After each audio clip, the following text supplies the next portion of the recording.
Meaning of Keir Hardie. Keir Hardie.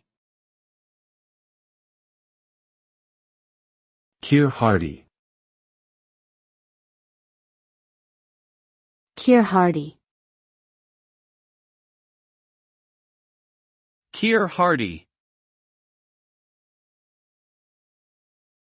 Keir Hardie, 1856 to 1915, was a Scottish socialist and the founder of the Independent Labour Party in the United Kingdom. Hardie was a coal miner who became involved in trade unionism and labour politics, eventually rising to become a member of Parliament. He was a champion of workers' rights and believed in the need for socialism as a means of achieving greater social justice. Hardie's legacy is significant, as he helped to lay the groundwork for the Labour Party, which remains one of the major political parties in the UK today.